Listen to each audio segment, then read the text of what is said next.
नमस्कार दोस्तों, स्वागत है आपका हमारे YouTube चैनल स्टडी फोकस पर। दोस्तों, आज हम आपको सीटेट में जो बहुत ही ज़्यादा इम्पोर्टेंट टॉपिक है वृद्धि और विकास, जिसके बारे में ही पूरी साइकोलॉजी चलती रहती है, तो इसके बारे में आज हम पढ़ने वाले हैं।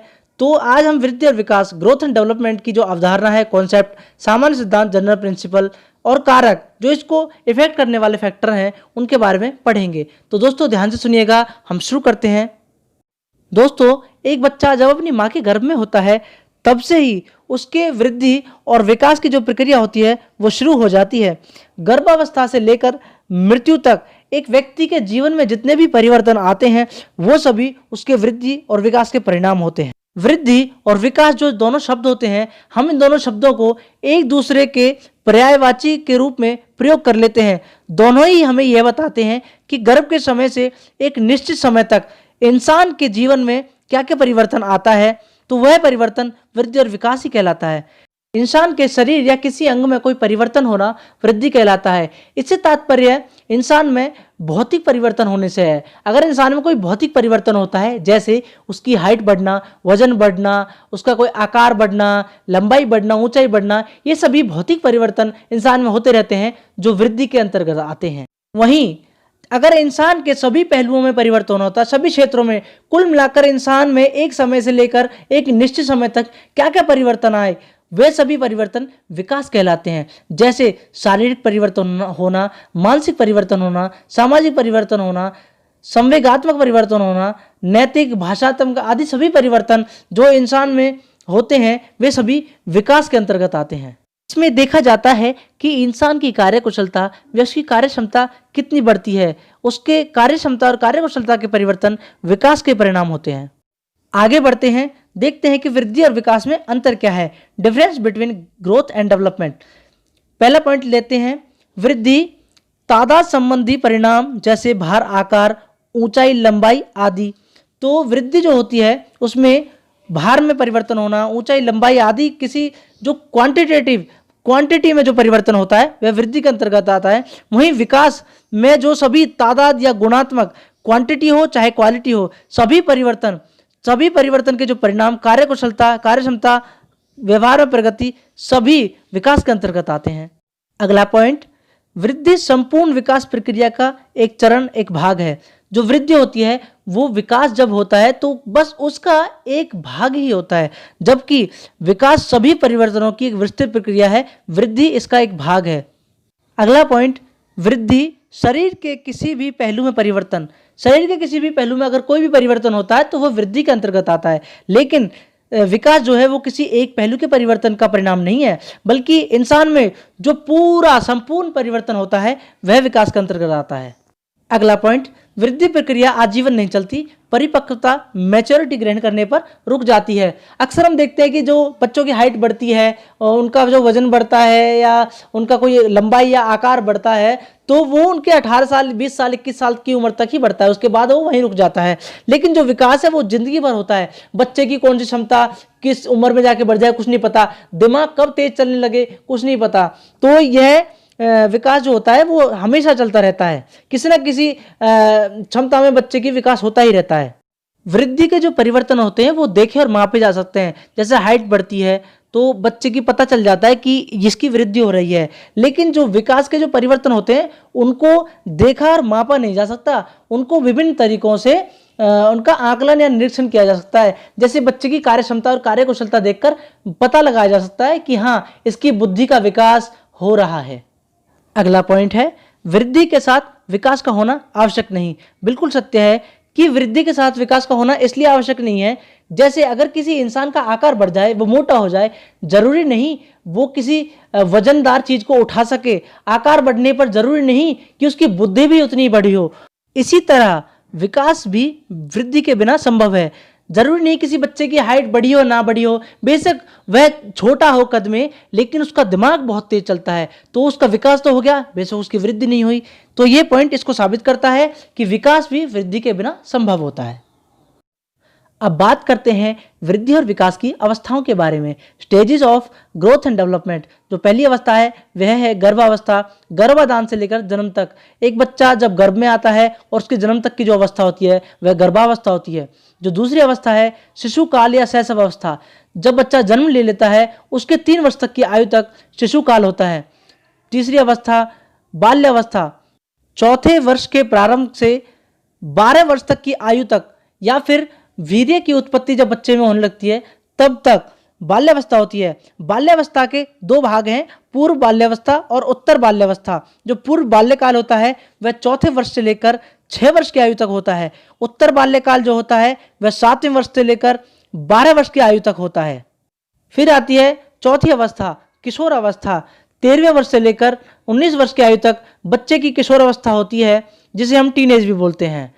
वृद्धि और विकास की जो सबसे लास्ट और अगली जो अवस्था है वह है प्रौढ़ावस्था, जो 20वें वर्ष से लेकर बच्चे के पूरे जीवन भर जब तक उसकी मृत्यु नहीं हो जाती तब तक चलती है।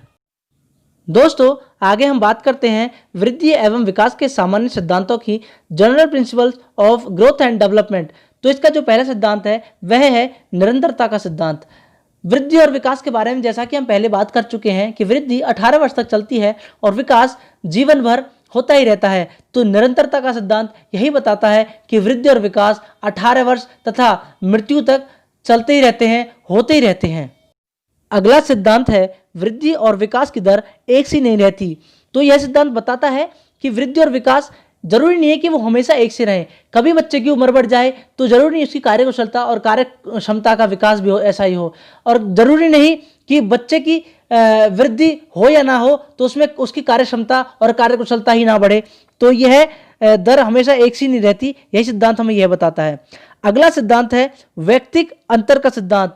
जितने भी बच्चे होते हैं वो बेशक समान उम्र, समान हाइट, समान वजन के हों, लेकिन जरूरी नहीं उनकी कार्य कुशलता और उनकी क्षमताएं एक जैसी हों। तो व्यक्तिक अंतर का सिद्धांत यही बताता है कि बच्चों में इंडिविजुअल डिफरेंस होता है तथा सभी बच्चे एक दूसरे के व्यवहार से और दिमाग से भिन्न होते हैं। अगला सिद्धांत है विकास क्रम की एक रूपता का सिद्धांत। भले ही बच्चों में व्यक्तिगत विभिन्नताएं हों, लेकिन उनका जो विकास है एक जाति या एक प्रजाति के जितने भी बच्चे होते हैं उनका जो विकास होता है वह एक दिशा में होता है। जैसे कि अगर पशु पक्षियों के बच्चे हैं तो वो रेंगना सीखेंगे, पंख फटफटाना एक साथ सीखेंगे। इसी प्रकार मानव जाति के बच्चों में भी विकास की एक जैसी विशेषताएं देखने को मिलती हैं। जैसे बच्चे पहले सिर को संभालना सीखते हैं, फिर वो बैठना सीखते हैं, धीरे धीरे वो घुटने के बल चलना सीखते हैं, फिर वो धीरे धीरे खड़ा होना सीखते हैं। इस प्रकार मनुष्य के बच्चे या किसी के भी जो बच्चे होते हैं उनके विकास क्रम की एक जैसी विशेषताएं होती हैं। अगला सिद्धांत है विकास सामान्य से विशेष की ओर होता है। तो यह बिल्कुल सही है, क्योंकि जो छोटा बच्चा होता है आपने अक्सर देखा होगा कि पहले वो जब बिल्कुल छोटा था, बिल्कुल उसे बोलना नहीं आता, तो वो हर चीज़ को, अपनी हर भावनाओं को रोकर व्यक्त करता था। लेकिन जैसे जैसे उसका विकास होता है, वह बड़ा होते जाता है, तो वह धीरे धीरे रोता कम है और अपनी बात को पूरी तरह से कहने लगता है।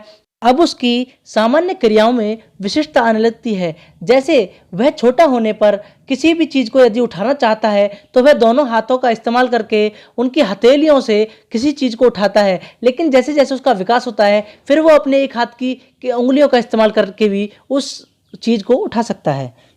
एक और उदाहरण यहाँ पर है, जैसे बच्चा छोटा होता है तो सभी इंसानों को, सभी व्यक्तियों को वह पापा कहकर संबोधित करता है। लेकिन जैसे उसका विकास होता है, उसकी बुद्धि बढ़ती है, तो वह अपने पिता को पहचान कर केवल उसी से ही पापा कहता है। अगला सिद्धांत है एकीकरण का सिद्धांत। इसमें बताया गया है कि बच्चा पहले किसी कार्य में भाग लेने के लिए अपने संपूर्ण अंग का प्रयोग करता था, लेकिन जब उसकी क्षमता बढ़ जाती है तो वो संपूर्ण अंग का प्रयोग न करके केवल उसके एक भाग का प्रयोग करता है। और इसी प्रकार धीरे धीरे वह सभी अंगों में समावेश लाकर सभी अंगों को एक साथ एकीकरण करके चलाना सीखता है। अगला सिद्धांत है परस्पर संबंध का सिद्धांत। जो विकास के विभिन्न पहलू होते हैं जैसे शारीरिक विकास, मानसिक, सामाजिक, संवेगात्मक, ये आदि सभी एक दूसरे से संबंधित होते हैं, सभी एक दूसरे को किसी न किसी रूप से प्रभावित करते हैं। यदि बच्चे का शारीरिक विकास होता है तो इसका प्रभाव उसके मानसिक विकास पर भी पड़ता है। यदि बच्चा मानसिक रूप से अच्छा है तो वह समाज में अच्छी तरह समावेश कर पाता है और सामाजिक विकास कर पाता है। कई बार बच्चा सामाजिक रूप से विकास नहीं कर पाता है, वह समाज में समावेशित नहीं हो पाता है, जिससे उसके अंदर हीन भावनाएं आने लगती हैं, जिसके कारण उसका शारीरिक विकास, मानसिक विकास दोनों प्रभावित होते हैं। अगला जो सिद्धांत है, विकास की भविष्यवाणी की जा सकती है। तो यह बिल्कुल सही है कि बच्चे की वृद्धि और विकास की जो गति होती है उसको देखकर, उसका निरीक्षण करके पता लगाया जा सकता है कि बच्चे का विकास कैसा होगा। अगर बच्चे की हाइट बढ़ती हुई दिखती है तो हम बोल सकते हैं कि बच्चे की वृद्धि अच्छी होगी। अगर बच्चे की कार्यकुशलता अच्छी होती है या बेकार होती है तो हम भविष्यवाणी कर सकते हैं कि बच्चे का विकास आगे अच्छा होगा या बेकार होगा। अगला जो सिद्धांत है वह है विकास की दिशा का सिद्धांत। यह सिद्धांत अक्सर हमें सीटेट के एग्जाम में या शिक्षण से संबंधित जो भी एग्जाम होता है उसमें पूछ लिया जाता है। तो बात करते हैं विकास की दिशा के सिद्धांत की, कि जो विकास होता है वह एक निश्चित दिशा में आगे बढ़ता है। कुप्पुस्वामी, यह आप ध्यान रखेंगे कि सीटेट के एग्जाम में पूछ लिया जाता है कि विकास की दिशा का सिद्धांत की व्याख्या किसने की। कुप्पुस्वामी ने इसकी व्याख्या करते हुए लिखा है कि विकास जो होता है वह दो तरह से होता है, एक होता है सिफेलोकोडल, एक होता है प्रॉक्सिमोडिस्टल। तो बात करते हैं सिफेलोकोडल की। यह विकास सिर से पैर की ओर होता है, जिसमें बच्चा पहले अपने सिर, फिर भुजाओं को, फिर अपने पैरों को संभालना सीखता है। अगला है प्रॉक्सिमोडिस्टल। यह विकास केंद्र से प्रारंभ होता है और बाहर की तरफ होता चला जाता है। पहले रीढ़ की हड्डी का विकास होता है, फिर भुजाओं का, फिर हाथ की उंगलियों का, इस प्रकार संपूर्ण विकास होता है जिसे प्रॉक्सिमोडिस्टल बोलते हैं।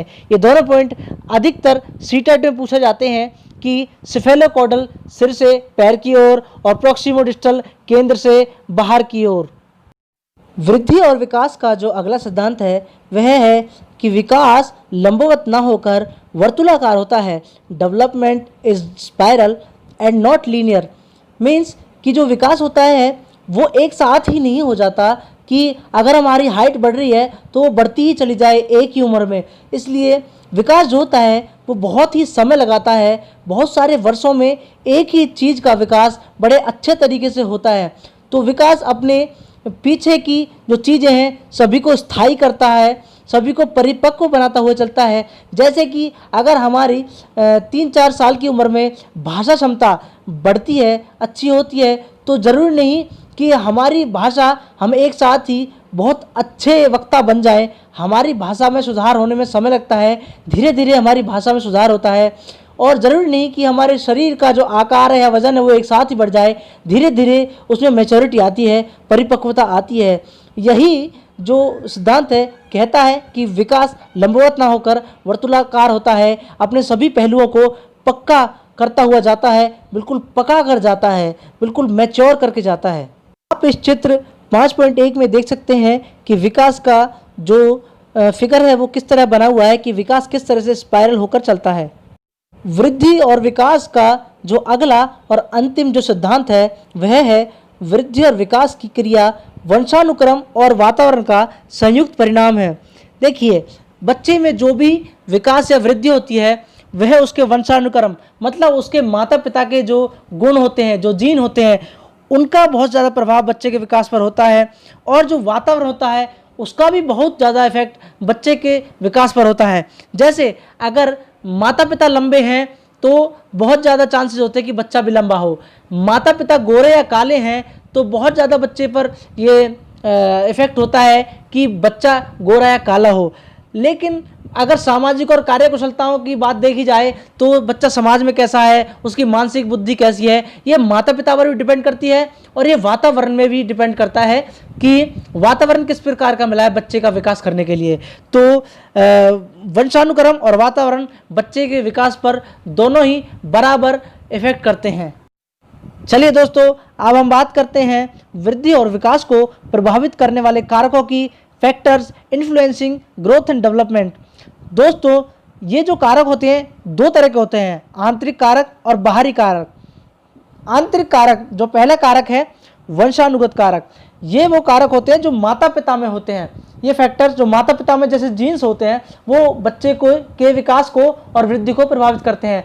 माँ बाप का दिल डोल कैसा है, माँ बाप का शरीर कैसा है, माँ बाप की बुद्धि कैसी है, माँ बाप का रंग रूप कैसा है, माँ बाप का व्यक्तित्व कैसा है, ये सभी बच्चे को पूरी तरह इफेक्ट करते हैं। बच्चा भी अधिकांशतः अपने माँ बाप की तरह ही बनता है।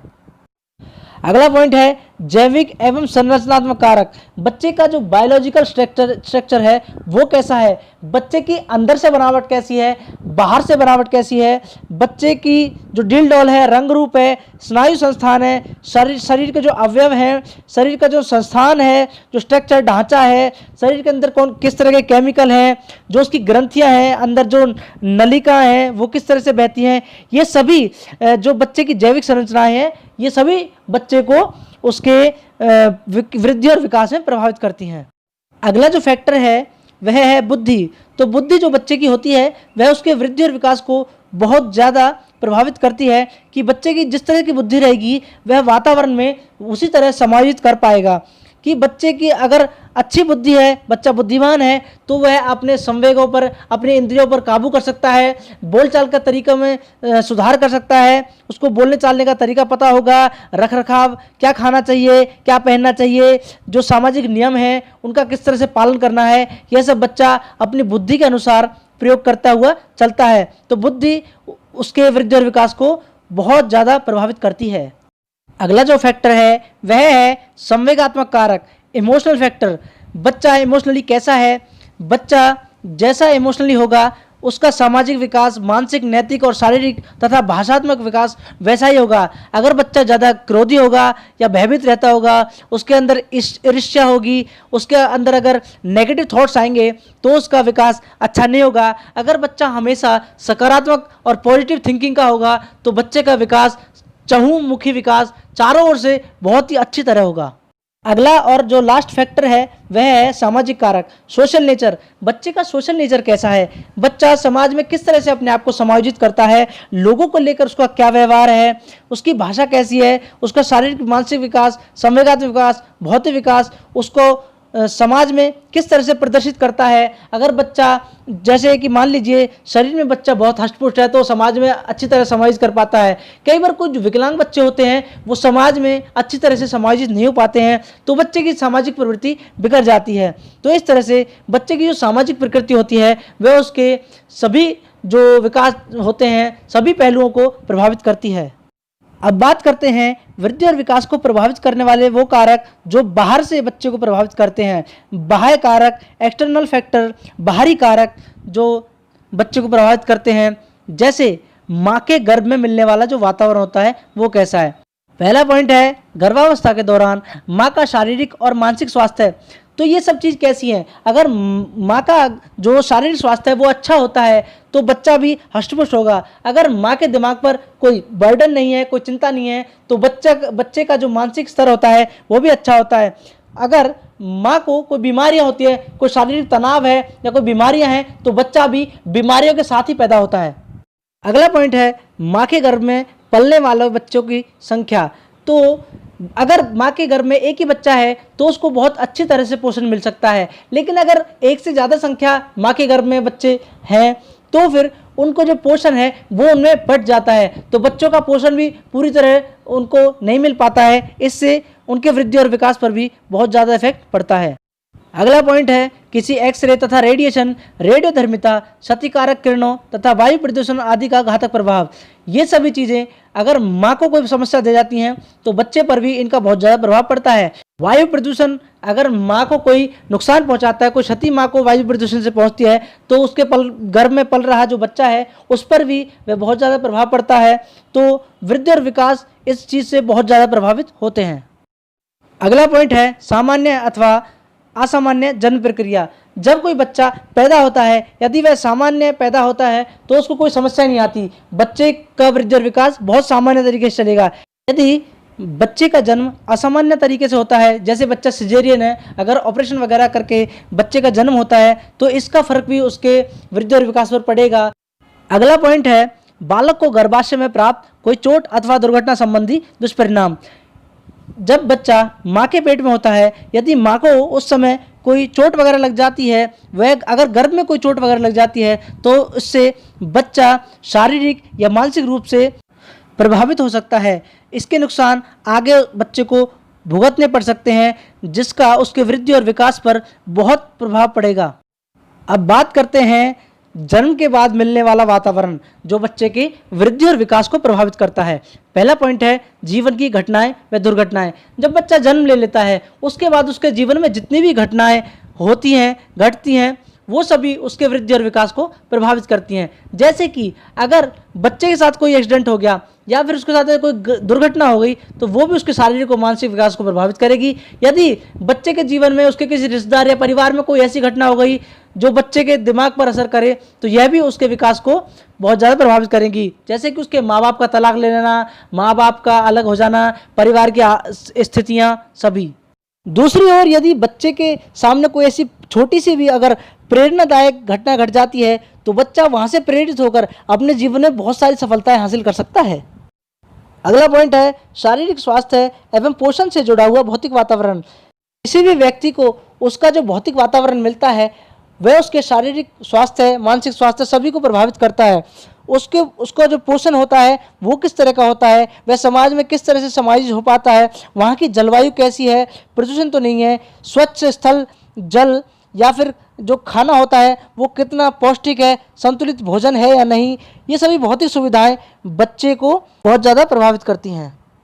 अगला पॉइंट है सामाजिक एवं सांस्कृतिक वातावरण में प्राप्त सुविधाएं व अवसर।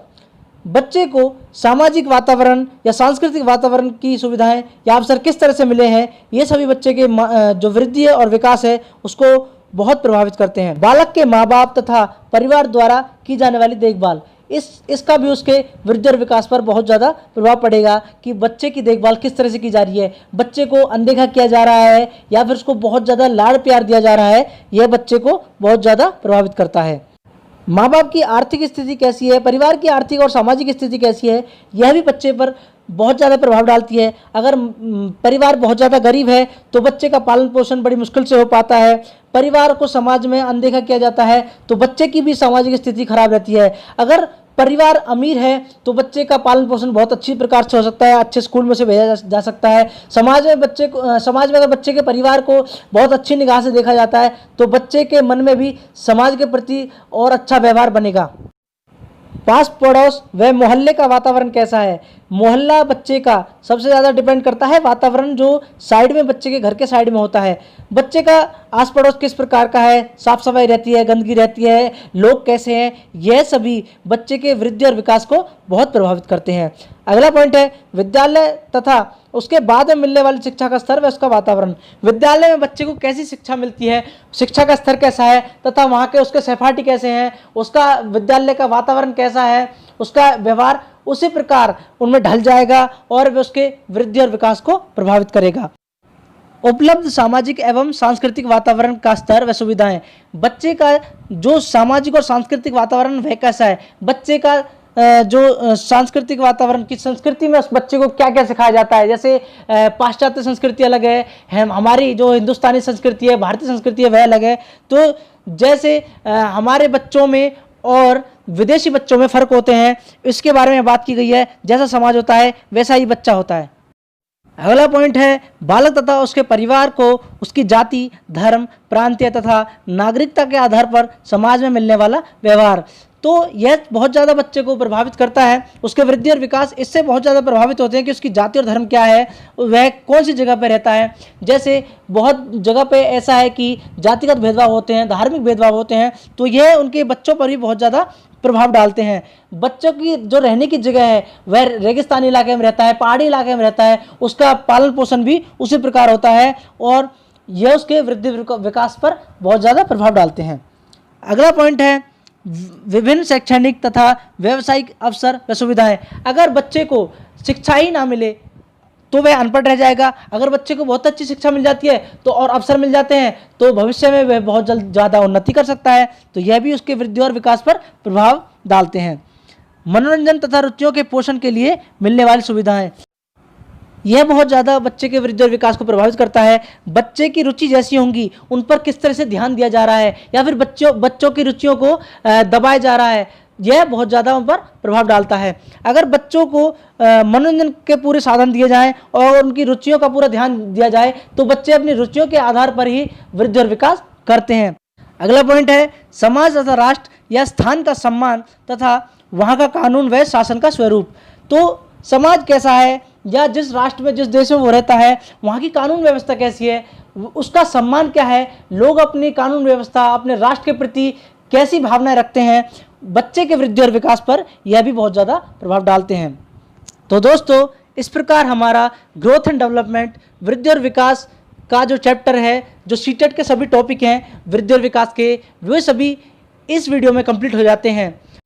दोस्तों सीटेट और टीचर एलिजिबिलिटी जो भी आपके एग्ज़ाम होते हैं उनके लिए यह वीडियो बहुत ही लाभदायक है। अगर आपको यह वीडियो पसंद आई तो लाइक करें, शेयर करें, कमेंट करें। हम ऐसी एजुकेशनल वीडियो आपके लिए लाते रहेंगे जो आपको आपकी पढ़ाई में, आपके एग्ज़ाम्स में बहुत ज़्यादा हेल्पफुल रहेंगी। तो दोस्तों आप हमसे अपडेट रहने के लिए और हमसे जुड़ने के लिए हमारे चैनल को सब्सक्राइब कर लें। हमारी कोई भी अपडेट आप मिस ना कर पाएँ, इसलिए आप बेल आइकन को प्रेस कर लीजिए। अगर आप इस टॉपिक की PDF चाहते हैं तो जाइए टेलीग्राम ऐप पर और सर्च करिए हमारा channel study focus by NK। इसका लिंक आपको डिस्क्रिप्शन में भी दे दिया जाएगा। धन्यवाद।